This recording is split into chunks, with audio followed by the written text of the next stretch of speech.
মিথুন রাশি, মিথুন লগ্ন, জেমিনি সাইনের জাতক জাতিকাদের 2025-এর 15 জুলাই টু 21 জুলাই আগত একটি সপ্তাহ ঠিক কেমন অতিবাহিত হবে সে বিষয়ে আমরা এই প্রতিবেদনে বিস্তারিত আলোচনা করব। 15 জুলাই থেকে 21 জুলাই গুরুত্বপূর্ণ একটি বিষয়। তার কারণ আষাঢ় মাসের পরিসমাপ্তি এবং শ্রাবণ মাসের শুভারম্ভ হতে চলেছে এই সপ্তাহেই। আর শ্রাবণ মাস মানেই বুঝতে পারছেন বিশ্বের পালনকর্তা স্বয়ং ভগবান হরিবিষ্ণু বরং এখন কিন্তু যোগ নিদ্রাতে থাকতে চলেছেন। আর মহাদেবের শঙ্কর রূপ বিশ্ব পরিচালনা করছেন। শ্রাবণ মাস মানেই দেবাদিদেব মহাদেবের নাম জপ শুরু হয়ে গেল।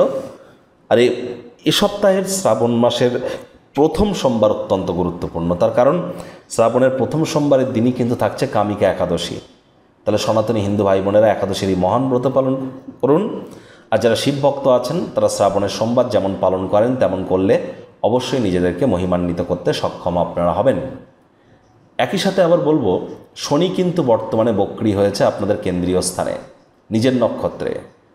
আর বুধও কিন্তু এ সপ্তাহে বক্রী হতে চলেছে। তবে হ্যাঁ, আমরা সূর্য বুধের বুধাদিত্য যোগও আমরা পরিলক্ষিত করব। সূর্য কর্কট সংক্রান্তিও কিন্তু ঘটাতে চলেছে। আবার অঙ্গারক যোগও কিন্তু থাকছে। তাহলে স্কিপ না করে পুরোটাই শুনুন যদি ভিডিওটির প্রকৃত মর্মার্থ আপনারা উপলব্ধি করতে চান। পরিশেষে যেমন প্রতিকার নিয়ে আলোচনায় আমরা থাকি তেমনটি তো আছি। আলোচনাটি ইন জেনারেল হবে পৃথিবীতে যতজন মিথুন রাশির জাতক জাতিকা আছেন তাদের প্রত্যেকের জন্য। আপনি যদি চান আপনার ব্যক্তিগত জন্মছক বা ন্যাটাল চার্টের সাথে সাথে বর্তমান ট্রানজিটের চার্টকে একসাথে কম্বাইন করিয়ে 100% অথেন্টিক পার্সোনাল বা ব্যক্তিগত গণনা এনি টাইম আমাদের দ্বারাই করাতেই পারেন। এর জন্য স্ক্রিনে আমরা নাম্বার দিয়ে থাকি। শনিবার রবিবার অফিসে এসে ফেস টু ফেস সাক্ষাৎ করতে পারেন অথবা by phone any time consultancy আপনারা নিতেই পারেন। তো চলুন আলোচনায় প্রবেশ করা যাক। মিথুন রাশি, মিথুন লগ্ন, জেমিনি সাইনের জাতক জাতিকারা কালপুরুষের রাশি চক্র অনুযায়ী তৃতীয়তম রাশির আন্ডারে আপনারা পড়েন। আপনাদের রাশির অধিপতি গ্রহদের যুবরাজ বুধ। আর স্ক্রিনে আপনারা যে চার্টটি দেখতে পাচ্ছেন এটি কিন্তু মিথুন রাশির জাতক জাতিকাদের 2025 সালের 15 জুলাই আপনাদের গ্রহগত গোচরের ছকটি কেমনটি দেখাবে। ফার্স্ট হাউসে থাকছে সূর্যগুরুর সংযোগ, কিন্তু সূর্য বর্তমানে শনির নক্ষত্র পুষ্যা নক্ষত্রে গোচর করছে। আর গুরু কিন্তু বর্তমানে রাহুর নক্ষত্র আদ্রা নক্ষত্রে গোচর করছে। আর সূর্য আবার 16 তারিখে বুধের সাথে মিলিত হয়ে বুধাদিত্য নামক একটি রাজযোগ তৈরি করবে আপনাদের সেকেন্ড হাউস, পরিবার, বাণী এবং অর্থের ভাবে। আর এখানে কিন্তু বুধও কিন্তু ঠিক তার দুদিন পর 18 জুলাই কিন্তু বক্রী হয়ে যাবে। মঙ্গল কেতুর সংযোগ থাকছে পুরো সপ্তাহটি জুড়েই আপনাদের পরাক্রমের ভাবে। চন্দ্র রাহুর সংযোগ দিয়ে সপ্তাহটি শুরুয়াত হবে আপনাদের ভাগ্যস্থান থেকে। আর চন্দ্র তারপর আবার 1-2 দিন অন্তর অন্তর রাশিও পরিবর্তন করবে। তো রাহু যেহেতু মঙ্গলকে দেখছে, মঙ্গলও যেহেতু রাহুকে দেখছে পূর্ণ দৃষ্টি দিয়ে, তাহলে অবশ্যই অঙ্গারক যোগ কিন্তু এখনও কিন্তু আপনাদের ক্ষেত্রে বর্তমান। শনি আপনাদের কর্মস্থানে কিন্তু বর্তমানে বক্রী হয়েছেন। একটানা 138 দিন তিনি বক্রী অবস্থানেই থাকবেন, অর্থাৎ 28 নভেম্বর পর্যন্ত। আর বক্রী শনির কারণে আপনাদের জীবনে ঠিক কী কী প্রভাব পড়তে পারে সে বিষয়ে আপনাদের রাশির জন্য স্পেশালি একটি ভিডিও অলরেডি চ্যানেলেই কিন্তু আপলোড করা হয়েছে। সময় সুযোগ বুঝে দেখে বা শুনে নিতে ভুলবেন না। আই বাটনে আমরা লিঙ্ক দিয়ে দেব।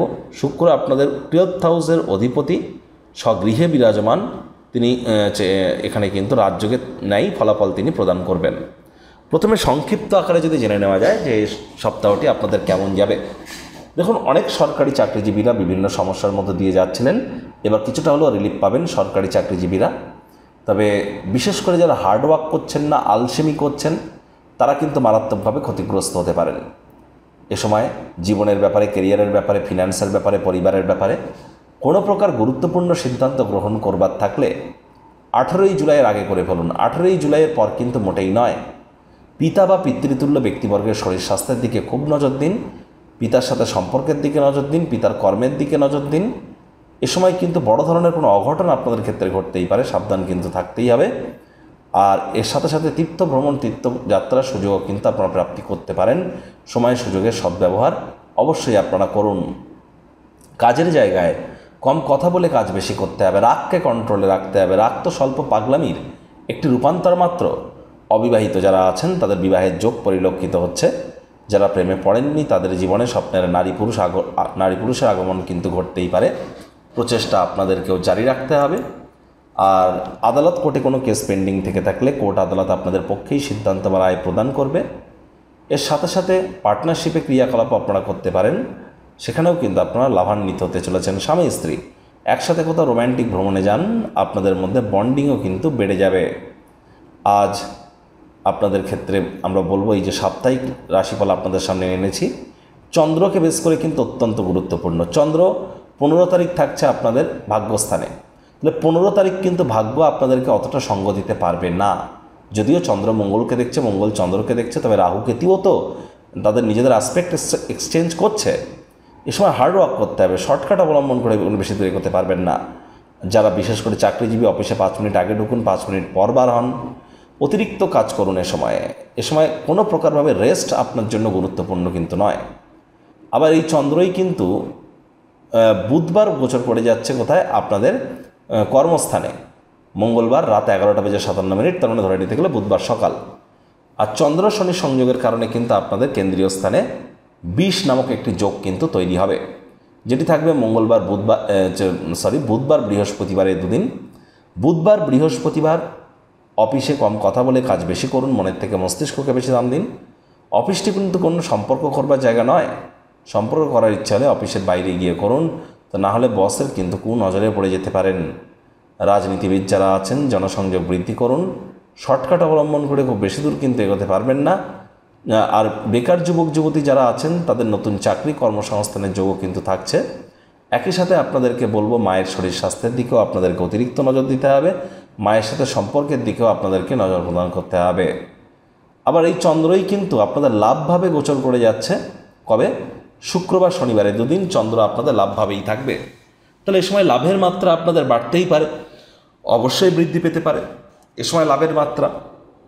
আর বিশেষ করে 18 তারিখের পর যেহেতু বুধ বক্রী হয়ে যাবে আপনাদের রাশির মালিক, তাহলে 18 তারিখের পর স্টক মার্কেট, শেয়ার মার্কেট থেকে একটু দূরত্বতা বজায় রাখুন। স্পেকুলেশন গেম, খুচরো ব্যবসা থেকে আপনারা দূরে থাকুন, না করলে খুব উইথ প্রিকশন নিয়ে চলুন। বড় ধরনের কারেকশন কিন্তু আসতে চলেছে। এই চন্দ্রই কিন্তু আপনাদের 12th হাউসে আবার উচ্চস্থ হতে চলেছেন কবে? সোমবার, রবিবার সোমবার, এই দুদিন। রবিবার সোমবার এই দুদিন চন্দ্র কিন্তু আপনাদের 12th হাউসে মোক্ষের ভাবে, ব্যয়ের ভাবে এ সময় কিন্তু পাকাপোক্ত ফলাফল আপনাদেরকে দেবেন। এবং এ সময় আপনারা অবশ্যই আধ্যাত্মিক চিন্তন চেতনায় সমৃদ্ধ হতে চলেছেন। মানুষ কেনই বা জন্মায়, কেনই বা মৃত্যুবরণ করে, জন্ম মৃত্যুর বন্ধন থেকে মুক্তি পেয়ে মোক্ষ লাভের উপায় বা কী? যারা প্রেম করে বিবাহের স্বপ্ন দেখছিলেন, তাদেরও কিন্তু স্বপ্ন সাকার হতে পারে এ সময় অবিবাহিতদেরও ক্ষেত্রে কিন্তু বিবাহের যোগ 100% পরিলক্ষিত হচ্ছে। প্রচেষ্টা আপনারা জারি রাখুন। প্রতিকার স্বরূপ আলোচনা করতে গিয়ে আপনাদের বলবো, স্ক্রিনে আপনারা দেখতে পাচ্ছেন নবগ্রহ বীজ মন্ত্র, পারলে 9টি গ্রহকে শান্ত রাখবার জন্য এই নবগ্রহ বীজ মন্ত্র প্রতিদিন 108 বার করে জপ করুন। একবার মুখস্থ হয়ে গেলে মাত্র 10 থেকে 15 মিনিট লাগে। এটি মনুষ্য জাতির সৃষ্টি নয়, স্বয়ং ব্রহ্মদেবের সৃষ্টি, যে কখনো অনর্থ হতে পারে না। ভুলভাল উচ্চারণ করলেও কোনো ইম্প্যাক্ট কিন্তু আপনাদের উপরে পড়বে না, কারণ এটি আপনাদেরকে অত্যন্ত উপকৃত করতে চলেছে ফ্রম ইয়োর কোর। আর এর সাথে সাথে আপনাদেরকে বলবো, আপনারা অবশ্যই শনিবার করে সরিষার তেল বেগুন খাওয়া থেকে বিরত থাকুন। শনিবার করে সরিষার তেল বেগুন লবণ লোহা কিনবেন না, শনিবার করে হোয়াইট পরবেন না, আর রবিবার করে ব্ল্যাক পরবেন না। এগুলো মেনটেন করতে হবে। আর এর সাথে সাথে এও বলবো, শুক্রবার করে স্নানের জলে 1/2 কাপ কাঁচা দুধ, গোলাপ জল দিয়ে স্নান করুন, এটিও আপনাদেরকে উপকৃত করবে। রেগুলার বডি স্প্রে ইউজ করুন, এটিও আপনাদেরকে লাভান্বিত করতে চলেছে। তো বন্ধুরা, প্রতিবেদনটি আপনাদের ঠিক কেমন লাগলো, আপনাদের সুচিন্তিত মতামত আশা করি আপনারা নিজের কমেন্ট বক্সে লিখে জানাবেন। ভিডিওটি ভালো লাগলে একটি লাইক করতে ভুলবেন না। এই আশা রেখে আমি আমার বাণীকে এখানেই বিরাম প্রদান করছি। সংসারে অশান্তি, প্রেমে বাধা বা বিবাহে অনিশ্চয়তা, ব্যবসাতে ক্ষতি বা চাকরিতে ডামাডোল, অসুস্থতা, দুঃখ, দারিদ্রতা থেকে কিছুতেই রেহাই মিলছে না, পরীক্ষায় ফেল, তাহলে আর দেরি কেন? জীবনের যাবতীয় সমস্যার সমাধান করব আমরা। বাস্তুশাস্ত্র, সংখ্যাতত্ত্ববিদ্যা, লাল কিতাব, বৈদিক জ্যোতিষশাস্ত্র, কৃষ্ণমূর্তি প্রভৃতি পদ্ধতিতে জন্মছক বিচার করা হয়। প্রয়োজন অনুভব করলে স্ক্রিনে ফ্ল্যাশ হওয়া নম্বরে যোগাযোগ করতেই পারেন।